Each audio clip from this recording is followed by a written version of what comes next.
Bueno, estoy con bronquitis. Espero que esta clase salga bien, pero no sabes la bronquitis que me da no poder gozar de mi plena salud. Y además que el médico me dijo que no lo voy a poder hacer nunca más. O sea, que le agradezca. Esto es lo que hay. Y la opción es peor. Gracias que te hacen una placa de tórax y no una placa conmemorativa. Así que no estoy por ahí con toda la fuerza, con todos los newtons, ¿no? Uno puede decir que tiene la fuerza de un titán, pero si no tiene la fuerza de un newton, como Newton ha sido conmemorado por como unidad de medida de fuerza, no es tanta fuerza. Eh, sobre eso podríamos hablar luego, porque es interesante. Por ejemplo, Alzheimer es el primer paciente detectado con Alzheimer en Heidelberg. Entonces le da la enfermedad el paciente. Pero el doctor Down descubre el cromosoma de más, digamos, bueno, es tema que no vamos a meternos ahora, salvo para decir, un dato que no es tampoco tan conocido, yo me especializo mucho en la biografía de autores, eh, que De Gaulle tuvo a su hija con síndrome de Down y le cambió la vida para bien, porque se volvió muy tierno, muy juguetón, muy explícitamente expresivo y emotivo, cosa que no era. Eh, de modo que fue una gran bendición. Eh, y me conmueven mucho las palabras de un hombre tan, en general, austero y altivo, cuando muere, porque suelen tener una vida corta. Muere su hija con síndrome de Down y el gran consuelo que le da a su esposa. Ahora ella es como los demás. Bueno, vamos a hablar de Sir Isaac Newton. ¿Y qué de Sir Isaac Newton? Empecemos por el nombre Isaac. Como ustedes saben, Sara ya era muy mayor cuando un ángel le anuncia que va a poder tener el tan anhelado hijo.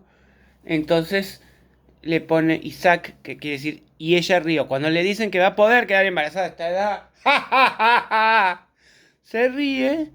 Y entonces el nombre Isaac quiere decir ella rió. Ella se rió, ella se recontra cagó de la risa, o se cagó de la risa, no sé si se dice, se cagó de risa o de la risa. Hay, digamos, bastantes controversias en este punto. Pero no voy a hablar ahora de La risa, que es un gran libro de Bergson, el vitalista sobre el humor, ni de Larisa Riquelme, que es una modelo paraguaya preciosa de rechupete a punto cananeo, pero que nos recuerda al fatídico Bildungsroman Riquelme, el famoso presidente de Boca que nos tiene a todos los que realmente amamos los colores de eso sería Platense, perdón, de este club. Pasa que tengo un frío, me estoy recagando de la frío. Bueno, vamos a hablar de Sir Isaac Newton, sin más rodeos, sin más elipsis. Pasa que no podemos hablar ahora acá, quiero decir, yo no puedo, de el aspecto propiamente interesante, que es su gran aporte, sus enormes aportes, no es solo uno, a la física. Y yo diría que a partir de Newton, además, la figura del científico cobra un valor y una trascendencia que lo hace no solo, digamos, con el padre de la física moderna, eh, bueno, además inventor del cálculo diferencial, un poquito sí puedo hablar del tema. Bueno, vamos a ver, empecemos entonces por la vida. Lo que pasa es que, si uno cuenta la vida de Borges, no, realmente no interesa. Realmente no interesa. No solo porque no cogía, obviamente lo que nos interesa es, ¿quién se cogía? Premio Nobel, pero era puto. No, no, no. El caso de Borges no solo no interesa su biografía porque no tuvo tanta vida sexual, digamos, sino porque en su obra no vemos ningún tipo de gran correlación entre sus experiencias y lo que escribe. Lo que escribe se basa en sus lecturas Y además, por ejemplo, en el caso de Kafka, que es una clase, la última clase que salió bien fue la de Kafka. Fue la última clase también, no quiere decir que mi decrepitud ya haya llegado. Solo que me autopercibo hecho concha. O sea, soy un hombre atrapado del cuerpo. Tiene peñique 40. Voy a ir al gimnasio. Bueno, no es que no tenga mucho para decir sobre Newton y estoy tratando de morcillear, estirar como chicle y hacer un poco de tiempo. Es simplemente que tendríamos que delimitar lo que es hombres cuya biografía incide en su obra y hombres cuya biografía no. Por ejemplo, Heidegger famosamente dice de Aristóteles. Voy a hablarles ahora de la vida de Aristóteles. Nació, escribió y murió. Esa es la famosa biografía sintética, ¿no? Porque no, nos chupa un huevo qué carajo hizo, sino lo que escribió. El caso de Newton es un caso muy singular, un caso que podríamos, para hacer interesante la clase, vincular a los grandes, mayores genios ingleses, que es un sistema aristocrático, que durante muchísimo tiempo fue casi un sistema de casta sin duda, es decir, quien nacía en tal lado plebeyo se inclinaba ante la reina, pero además aceptaba humildemente su lugar de inferior. Y sin embargo, los mayores genios ingleses son todos oriundos, salvo, bueno, Churchill, por ejemplo, es el nieto de Marlowe, famoso que da nombre a los ciervos Marlboro, y a Manbrew. Manbrew se fue a la guerra, pues se entendía así, Marlborough en criollo. Por supuesto, ha habido destacadas figuras de la nobleza británica. No es el caso de Newton, y yo querría decir una serie de ejemplos increíbles.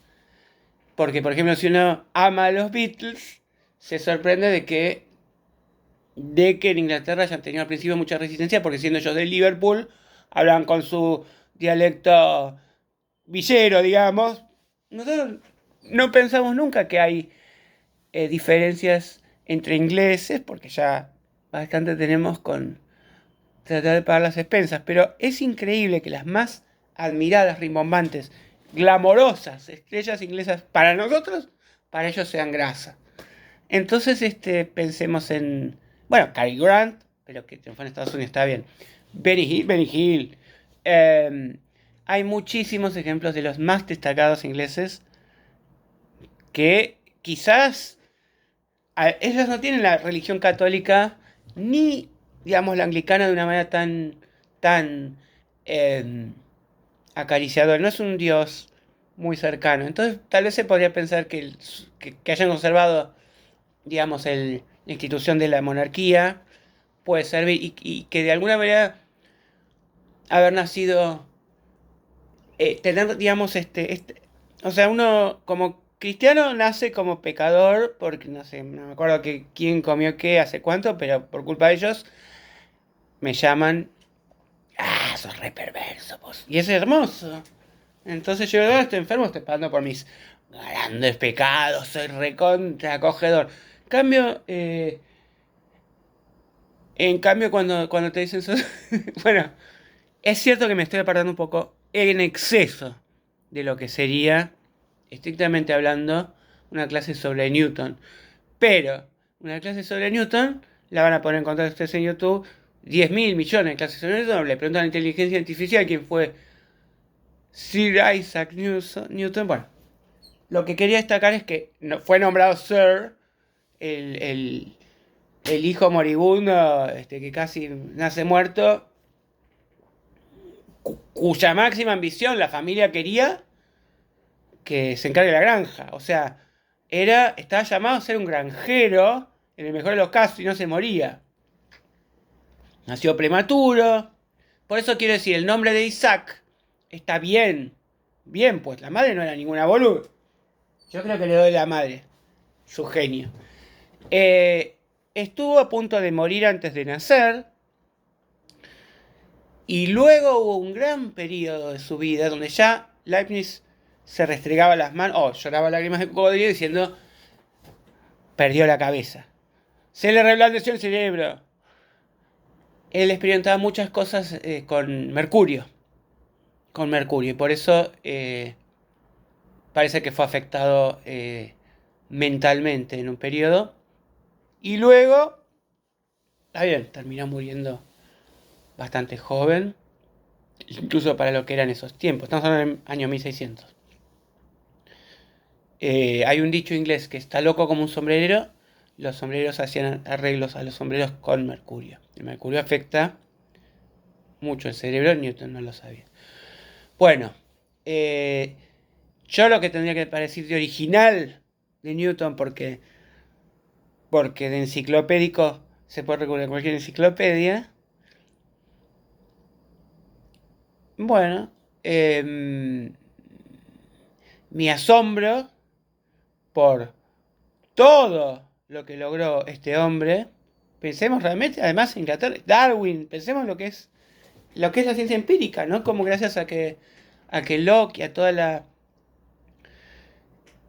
toman, digamos, la parte mucho más física, materialista, concreta para los experimentos de lo que lo toman los alemanes, que se vuelven metafísicos. Bueno, vamos a contar rápidamente esta pequeña parábola de su vida, la única parábola, no voy a hablar de parábolas matemáticas. La parte matemática y física de Newton no la voy a decir. No voy a hablar del perihelio de Mercurio, el planeta en este caso, y no la sustancia. Las cosas que ocuparon a Newton fueron muchas, pero las que importan, todos las sabemos. Y las que no importan, nada las sabe nadie, ni las tiene porque no importan nada. Fueron cosas de la época, de Paracelso, Newton estuvo muchísimos años entregados a la alquimia y al no ser trinitario, era arriano, él desde el punto de vista religioso, es importante recordar que era muy religioso, muy creyente. Einstein lo era también, en un dios, que dice me gusta mucho el judaísmo porque tiene el mínimo necesario de Dios, solo uno. Einstein era creyente, digamos, como diciendo, bueno, en algo hay que creer, mejor creer en algo que creer este, en cantantes o en guerrilleros. En Dios hay que creer, pero lo menos posible. El misticismo posible y era espinociano en el sentido del determinismo, con lo cual su alma se veía muy aliviada, porque él le amaba una frase de Schopenhauer: un hombre puede querer lo que quiera, pero no puede...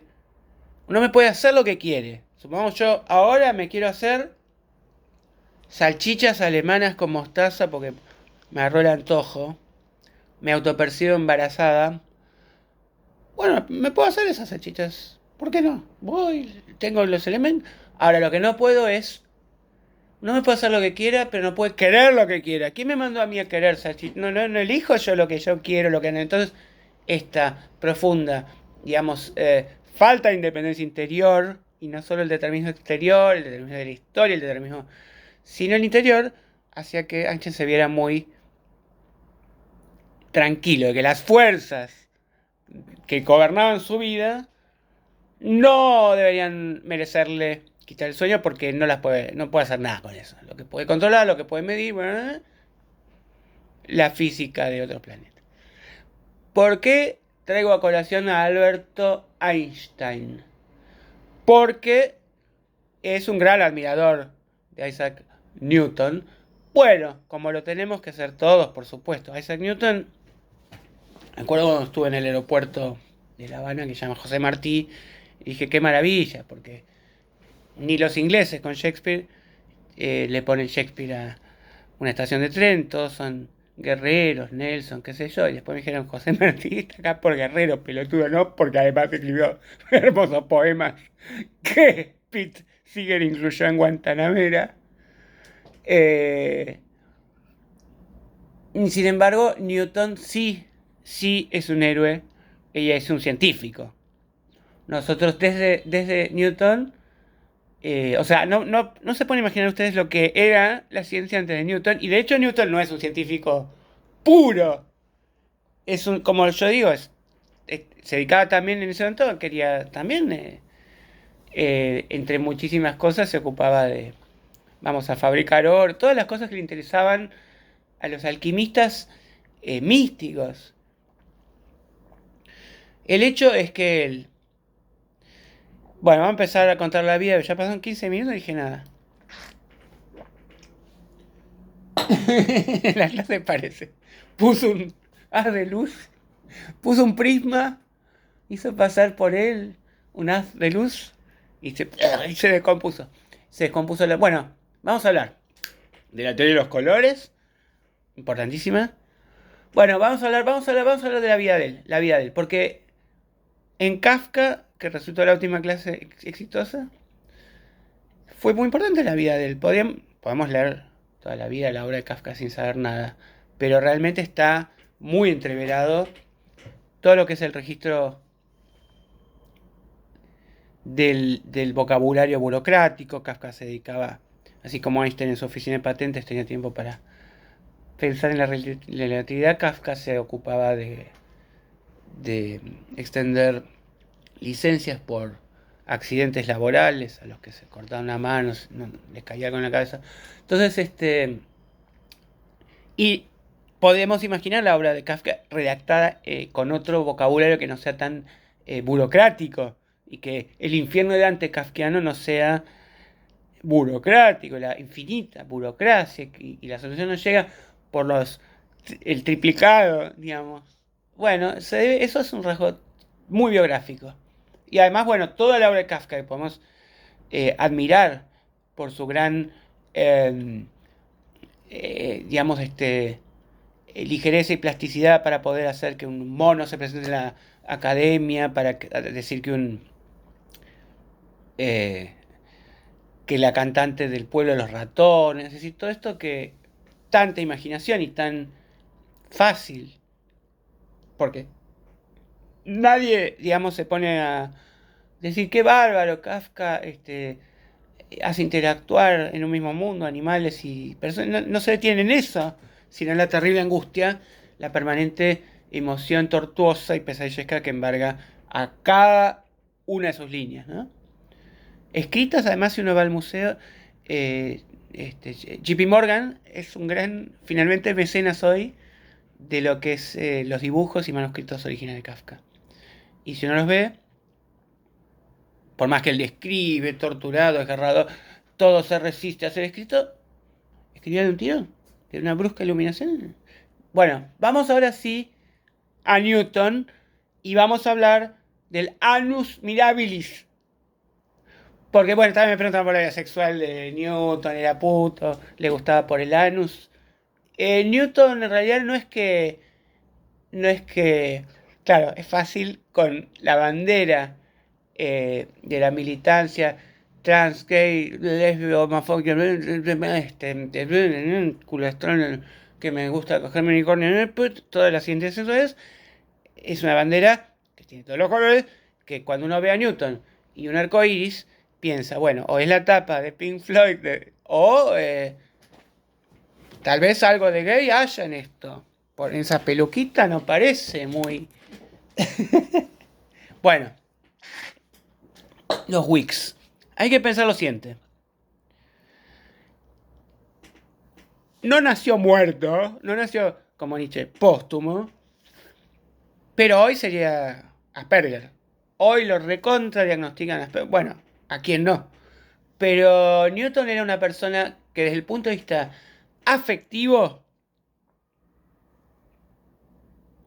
nulidad total. Realmente un arado. Era falta de arado. O sea, la madre quería que la madre, cuando el padre muere 6 meses antes de que él nazca. Él no conoce a su viejo. Es criado por sus abuelos. Y la madre, viva, muy bicha, se casa con un tipo con guita, solo para asegurarse mínimamente el puchero, para la olla y que el nene tenga para comer.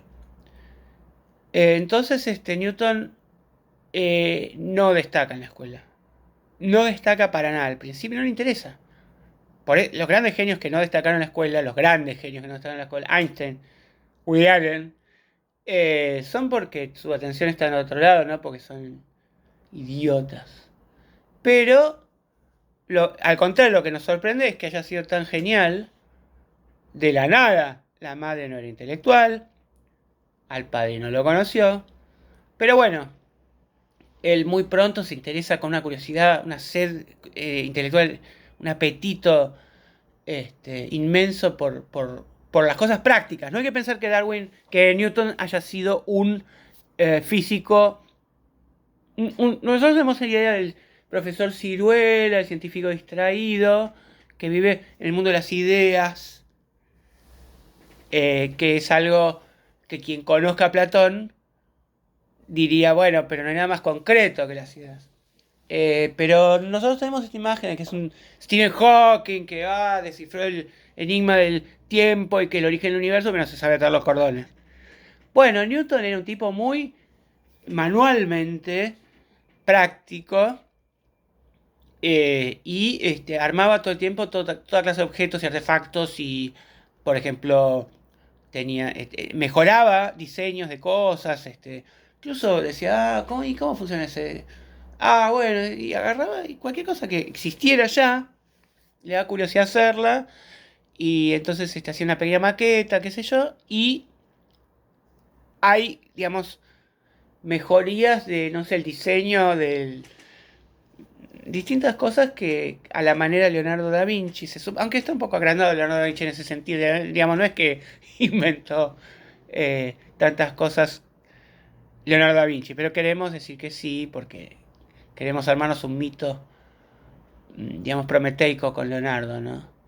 Eh, pero el caso de Newton es infinitamente más admirable. O sea, si hay una persona, un individuo, e incluso podemos hablar del año milagroso, gracias a la peste, Newton, o sea, si tienen que admirar a una sola persona en el mundo, admiran a Newton. Desde el punto de vista del aporte al saber. No como coach ontológico, no como eh, la mejor manera de ser un buen marido o nada de eso. Es interesante que aún sin internet y sin Jorge Rial y sin tantas cosas, el sistema de espionaje llamado chusmerío ha hecho que a lo largo de la historia nosotros no solo veamos el valor del aporte de una persona, sino que nos terminamos enterando siempre si era buen tipo o mal tipo. Y en el caso, yo por ejemplo, yo me enteré, ¿cómo me enteré? Me lo dijo León Gieco. Bob Dylan, mal tipo, talentosísimo. Bueno, y aquella es un mal tipo, porque nosotros no mató a nadie. San Martín mató a muchísima gente y es un buen tipo.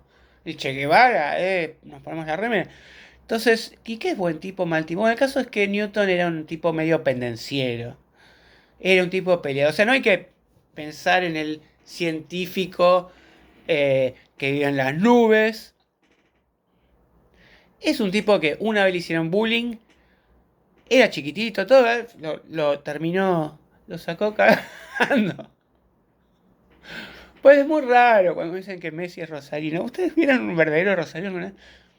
Bueno, Newton em,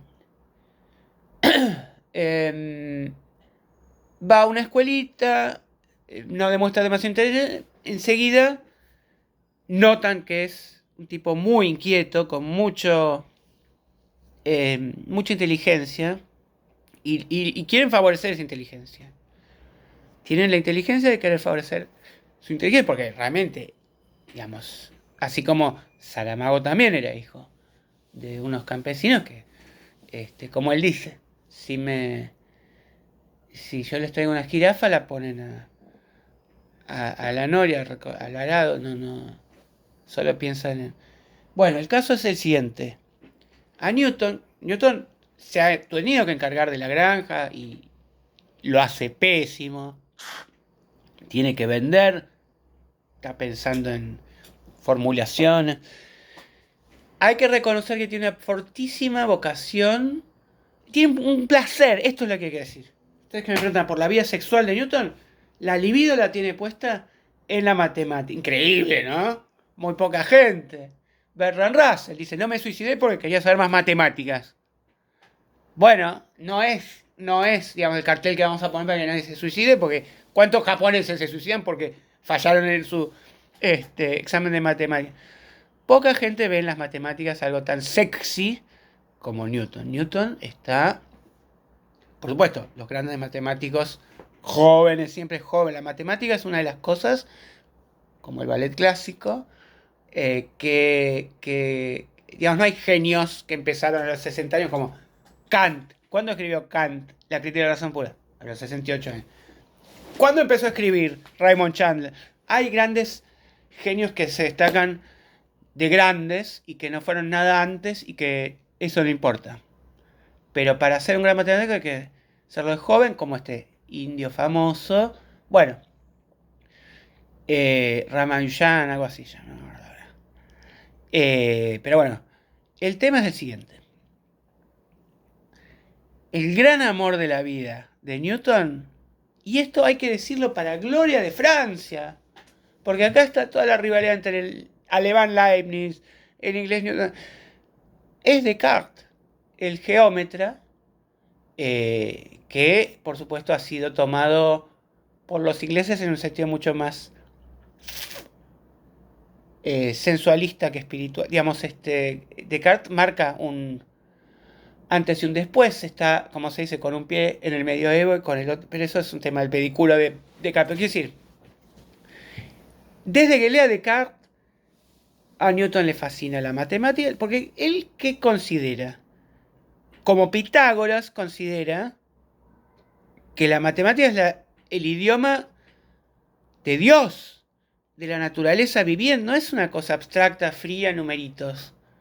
Es descifrar teológicamente el universo. Bueno, lo logra mandar a The King's School y luego a Cambridge, que hoy en día Cambridge el prestigio lo da Newton. Dice, acá estudió Newton, dice Cambridge, no dicen, pero en los tiempos de Newton, digamos que el hijo de un granjero, encima siempre malhumorado, taciturno, en las nubes, no parecía un gran futuro, ¿no? Y para colmo, estalla la peste. Tienen que cerrar todo, váyanse a sus casas, enclaústrense, cuarentena.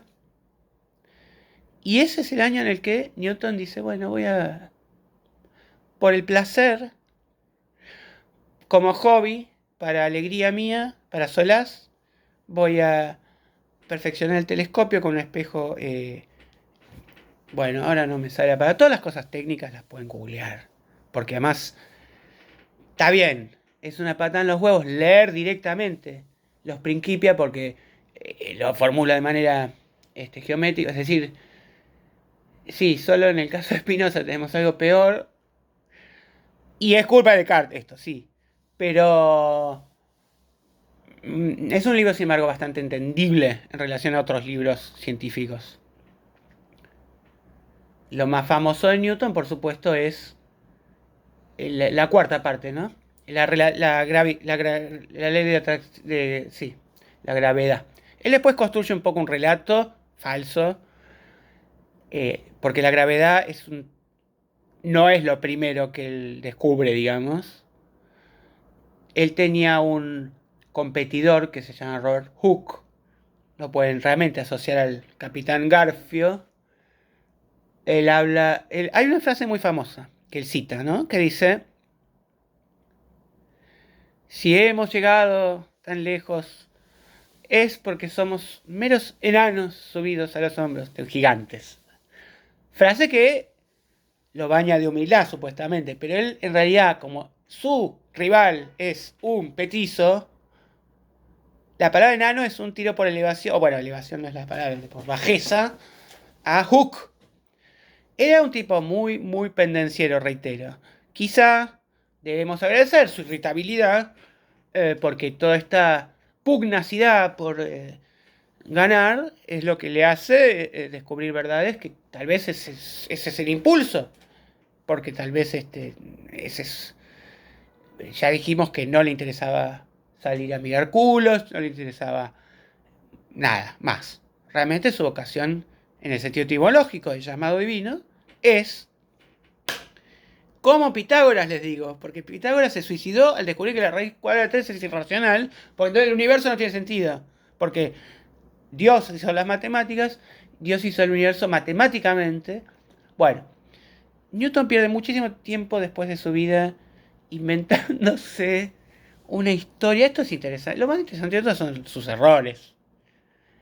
Eh, Se dedica a armarse a sí mismo una especie de historia ridícula con pequeños saltos de tiempo de 500 años para que encajen sus ideas obcecadas. Eh, Porque él creía que todo lo que él estaba descubriendo ya lo sabían los griegos.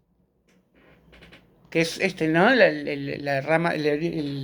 Es uno de los mitos psicológicos que necesitamos. Bueno, él dice que estaba un día viendo que se cayó una manzana en el jardín y entonces descubrió la gravitación.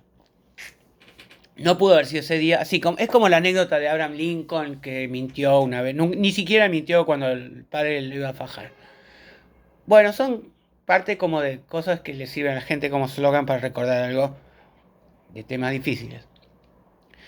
Lo cierto es que Hooke le reclama, dice yo descubrí la atracción gravitacional antes que vos, demostralo, no puede, bueno, en fin. Hablando de demostraciones, el origen de este libro es muy noble, es muy interesante. Resulta que Huxley está fascinado por entender cómo es qué fuerzas mueven las órbitas de los planetas y cuál es el sentido y cuáles son las leyes que los gobiernan. Y él se entera porque había un sistema de contraespionaje. Es interesante, porque hoy en día, ¿qué pensamos de la comunidad científica?